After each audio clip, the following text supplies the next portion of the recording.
Okay, I'm back again with another video. Welcome to Marxisms. Please like and subscribe, and do not hit the notification button because that's annoying. All right, today we're going to talk about why America is not a Christian nation. America is not a Christian nation.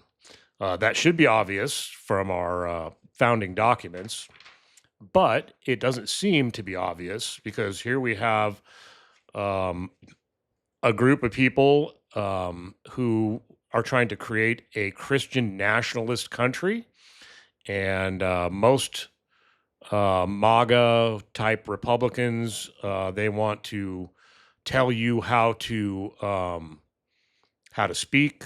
They want to tell you how to what religion you should be. They're Islamophobes. They're a lot of them are anti-Semitic. I'm anti-Zionist, but I'm not anti-Semitic. I don't have any problem with Jews. I just have a problem with the crap that Israel's doing to the Palestinians. I'm also not for Hamas, and I'm not for terrorism. I on either side because the Israelis, perform terrorist acts as well. I am for. I would love to see them living in peace, but I don't think that's ever going to happen. But anyway, again, I digress. So, um, when you look at our country, it was we had some early attempts at colonizing, and they were not successful. Um, but the first real successful colony was a group of people who were considered Puritans. They were called the Pilgrims, and they lived in England, and they did not believe in um, Anglicanism. And the primary reason is because it was an offshoot of Catholicism. It was during the Reformation, as we know, Lutheranism and the Anglicanism, uh, whatever it is. They broke away from the Catholic Church, and but it was still based on the Catholic Church.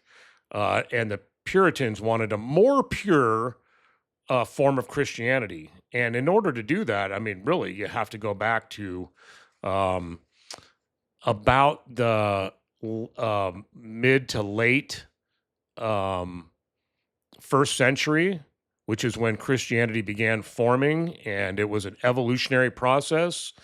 Um, it didn't happen right away. It started with Paul and his establishing churches in to the Gentiles, because the Jerusalem church was they were Jews, and Jesus taught a reformation of Judaism. And I talked about this before. What his viewpoint was that he was teaching, and there's plenty of evidence, even in the Bible, of this, that he was against the man-made laws of that were written during the Babylonian diaspora. I'm gonna have to do a little background on that real quick. There were Israel was broken into two kingdoms. The northern one was called Israel. The southern one, where Jerusalem is, was called Judea. And the Israelis in the north were conquered by Assyria and assimilated. They ceased to exist. And then the southern Jewish state was Judea, which was conquered by the Babylonians. And that is when the first temple, the Temple of Solomon, was destroyed, and they were ousted and sent into diaspora into Babylon to be assimilated. It didn't happen because they wrote these books that solidified their religion, and these were called like Leviticus and Deuteronomy and stuff like that. These books were written not by Moses, but they were written by priests, and a lot of the stuff that happens within Protestantism today in America is that they cherry pick from Leviticus. But the funny thing is the basis of Christianity today, the evangelicals, is that um, Jesus is throwing off the law, and that you have to follow this new, that you have to be a follower of Christ to be saved now, and that the law doesn't matter. So if that's true, then Leviticus doesn't matter because that's where the law is written. That's one of the main places where it's written in a couple of different places, but that was the main place where it was. So what happens is it's like when the lady was being stoned for adultery. Well, that's in like Leviticus. And he's pushing that off. He believed in the Ten Commandments because those were God's laws. Those were handed to Moses, and the other ones were written later, allegedly. As you know, when I say allegedly, we know that what was written, during the diaspora. We have a pretty good idea about that. But did God give Moses the Ten Commandments? I don't know. That's the story. But anyway, during the first century, most Jews knew this. They knew this. They knew that those were man-made laws. But that's what he was preaching against. That's why he allowed his followers, his apostles, to glean from fields on the Sabbath. That's why he didn't want the woman stoned to death for adultery. And that's why sometimes he didn't do the ritual washing before he ate, because those were man-made laws.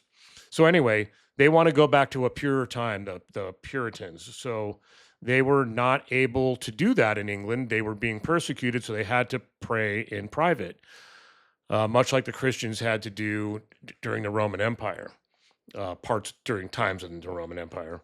So what they did was they eventually said, you know what, let's just leave. And so they went to the Netherlands where they could practice their religion without anybody bothering them.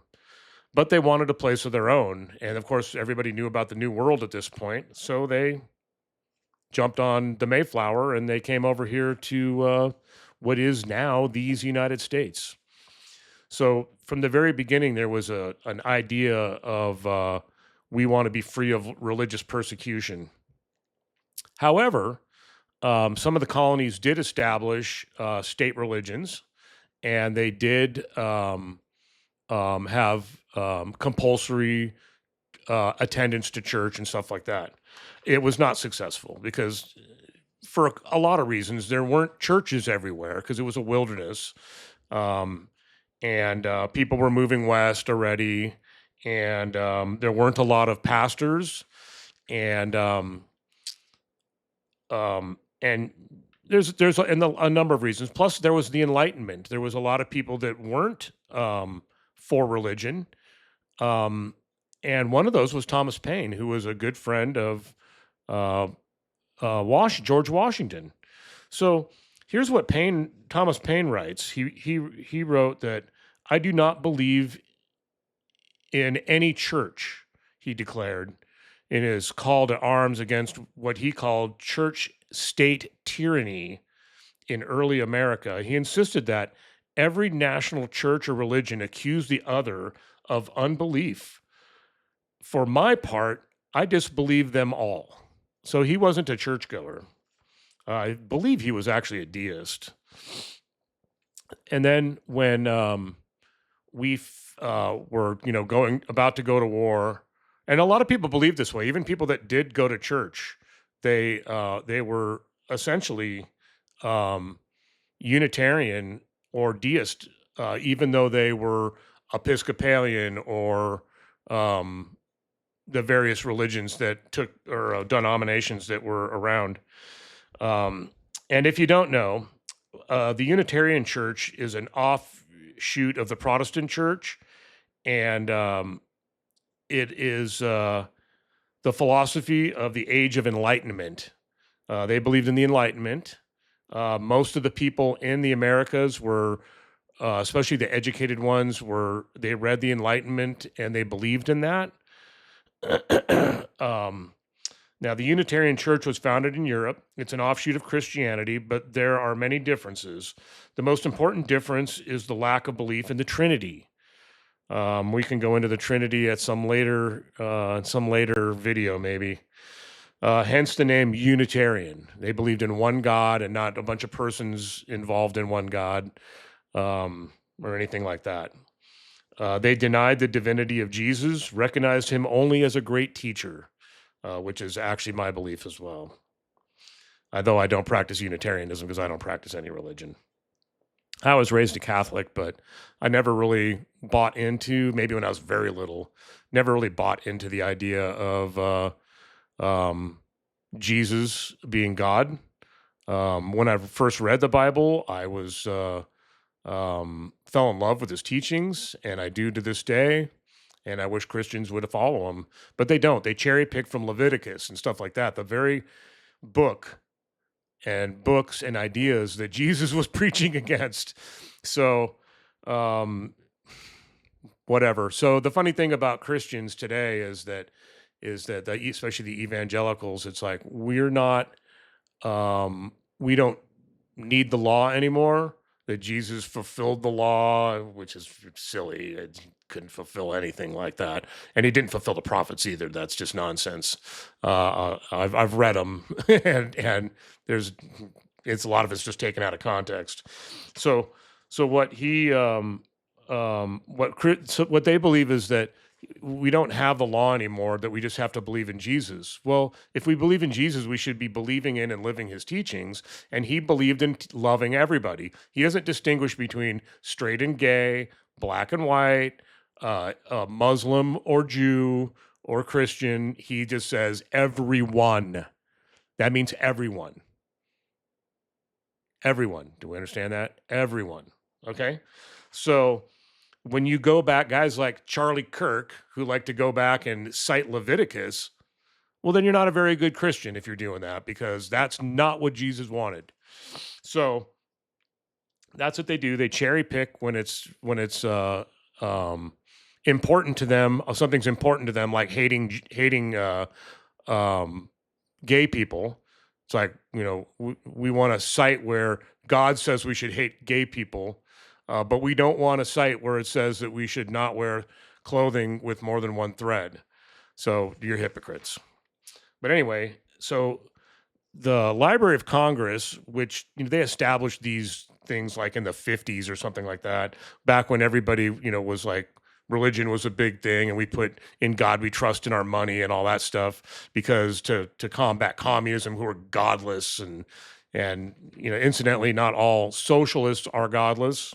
Some are, some are not. There are definitely democratic um, socialist groups and views out there. And in fact, socialism, if you take away the religious, non-religious part of Marxism and stuff like that, which there's many types of socialism. Jesus would have been a socialist. He believed in helping the poor and not becoming rich. So he definitely wasn't a capitalist. He didn't believe he believed that your wealth wasn't going to get you into heaven, and that people that concentrated on getting wealthy were just basically sinners. So, but the estimates back then were that 75 to 80% of people were churchgoers. Yeah, I don't know about that. So modern historians have a different take on that, and the lowest estimates are that 10 to 20% of people were churchgoers. And there's, like I said, there's a lot of reasons for that, and that is because some of it is because that there wasn't a church everywhere. We were a wilderness. Not all communities had churches. There was not a lot of pastors, so there wasn't sometimes it wasn't even the ability to. Some people lived in such, far away areas they couldn't go to church. It would be like a 2 day back ride or carriage ride, or longer in many cases. But the actual numbers are more like 15 to 30%. So during our founding period, there was about 15 to 30% of people attended church for various reasons. A lot of them because of the Enlightenment, and a lot of them because they didn't have access. So there's a lot of nonsense out there about these things. Um, Church going went up with these awakenings that took place, and they came. There would be these great awakenings, and a lot of people would start flocking to churches, and then it would wane, and then there would be another one, and then it would wane. Today, about 21% of America attends church regularly, and then there's various. It varies between religions. Mormons are the most. Um, but even they're like barely above 50%, I think. So it's like there's not a lot of interest in being a Christian nation today. But there wasn't really at the time either. When the Declaration of Independence was written, it was proposed by John Adams in one of the Continental Congresses. And so he was appointed to the chairman of the committee to create and draft a Declaration of Independence. So who did he choose? Okay, so let's first talk about, we already talked about Unitarianism. Well, he was a Congregationalist, all right, John Adams, but by 1770, he was already adopting the viewpoint of Unitarians, which is that they don't believe that Jesus was God. So he was already, even though he was still attending Congregationalist church, he was on the way to becoming a Unitarian. He was very much involved in and study and educated in the Enlightenment, and he eventually became a Unitarian, as a matter of fact. So here's a Unitarian-minded person is put in charge of the writing the Declaration, and then who does he choose to be on his committee? He chooses Benjamin Franklin, who is a deist. Now, if you know what a deist is someone who believes in God and believes that God created the earth and all of mankind and then walked away and left it alone and does not, so they don't believe in any of the miracles. They don't believe that Jesus was God. They don't believe in any of Jesus's miracles. They don't believe that Paul was struck by lightning and had a hallucination that he saw Jesus and all that stuff. Okay, so they don't believe any of that garbage. And the only place that's even mentions God in any of the documents was in the Declaration, and it's very brief, and it just says in the very first paragraph and a little bit in the second paragraph where they call him a creator, but they said the laws of nature, laws of nature and nature's God. So these are deists writing this. So they're not saying, Jesus Christ or Christianity. They're saying, okay, yeah, we believe in God, but that's as far as that goes. They don't establish a religion in the Constitution, and in fact, they say absolutely nothing about religion when they wrote the Constitution. But then people were wanting, when they were trying to ratify the Constitution, they said, well, how about a Declaration of Rights, which is where we got the first 10 amendments to the Constitution, which were actually written afterwards. It was promised that if you pass the Constitution, that we'll have a list of rights. And the very first one was, let me read it to you. It was freedom of religion was a big part of it. Articles. All right. Amendments. Congress shall make no law. Very first words here. Congress shall make no law respecting an establishment of religion or prohibiting the free exercise thereof. So if your religion is atheism or Judaism or Islam, they're saying that our government cannot. Okay, so let's get this straight.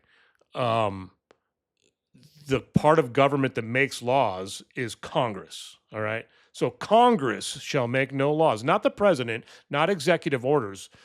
That's unconstitutional. Trump's executive orders are unconstitutional. He cannot make law. And I know Democrats were doing the same thing, and I bitched about that too. Congress makes the laws,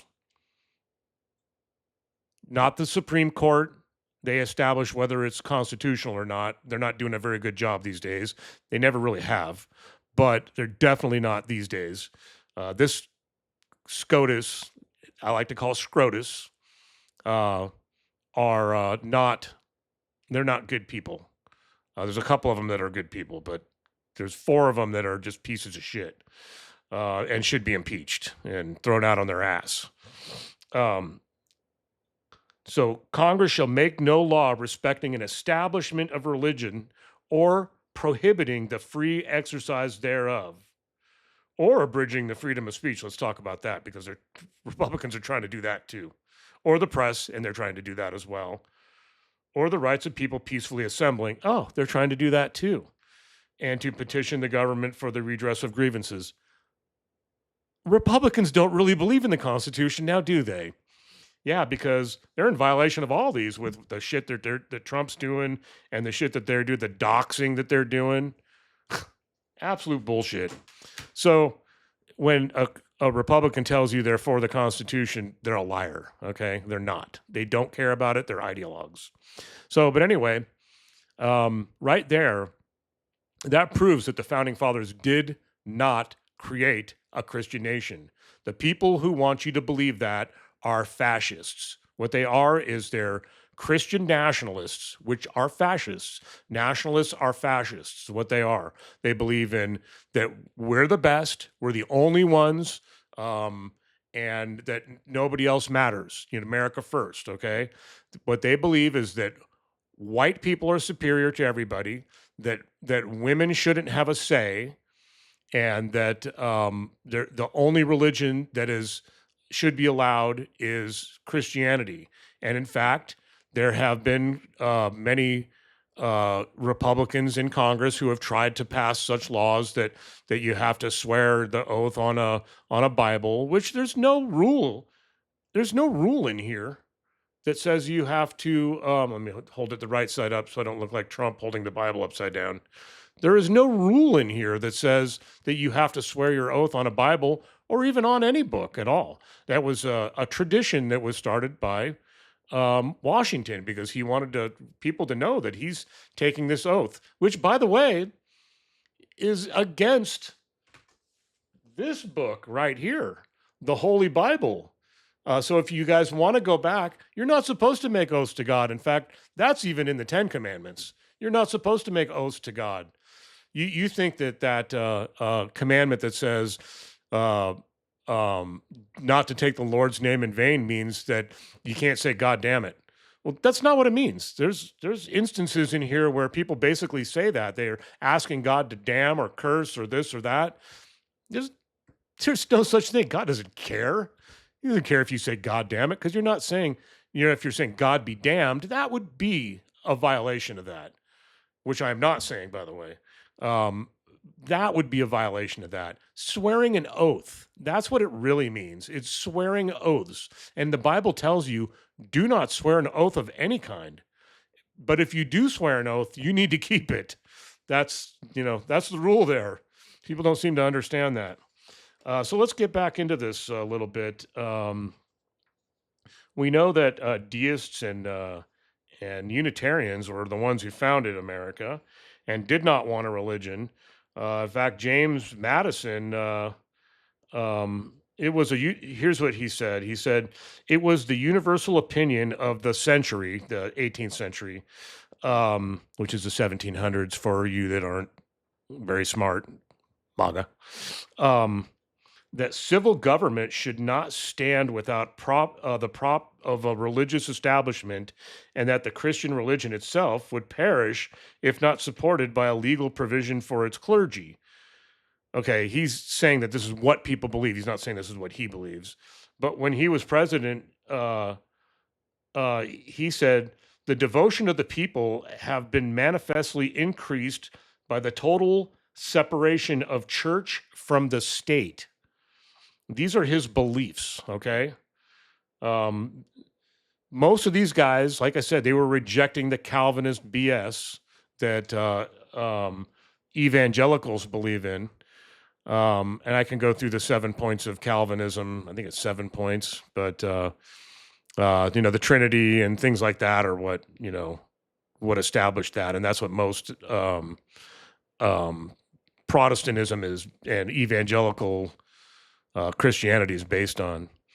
And there's many other things. I mean, I could go on for. I don't want to spend a lot of time on this one, but our founders did not create a Christian nation. The opposite. They want some Christian values. They wanted the values of Jesus. They believed in like the Unitarians, and even the deists, they believed in the writings of Jesus. I think when Thomas Jefferson wrote his Bible, he left out all of the miracles of the Bible, but he didn't leave out the teachings of the Bible and the teachings of Jesus, which are supposed to supersede the Leviticus, like Charlie Kirk and the like always wanted to cherry pick from, but not follow 100% because y'all eat bacon and y'all wear clothes that have multiple threads and y'all plant crops and when you're in your garden you plant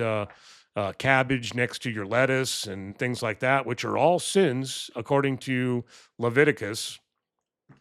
You all don't care about that. You only want the ones that give you the right to hate people. And Jesus also says not to hate people.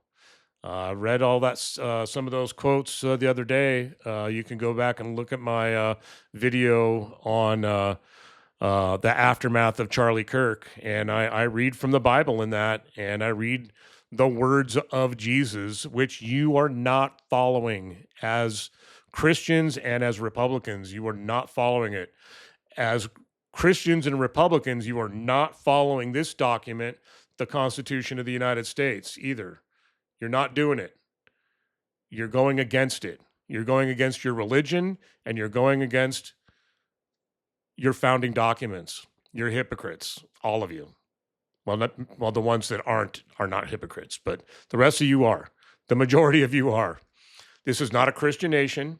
You Christian nationalists are fascists. It's that simple. Charlie was a fascist. I don't think he should have been killed for his beliefs. I think it's awful, and we shouldn't do that kind of stuff.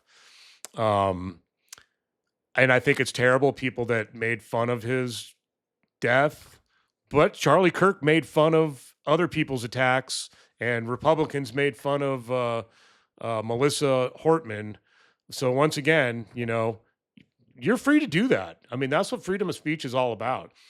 And nobody's out doxing you because of it. So you shouldn't be doxing other people either. All right, that's going to be enough for today. I got other stuff I got to take care of. I got to go do my workout, and I'm going to go for a long walk, and going to practice piano and guitar. And I think I'm going to do some sketching today because I have a painting I want to do. Anyway, peace.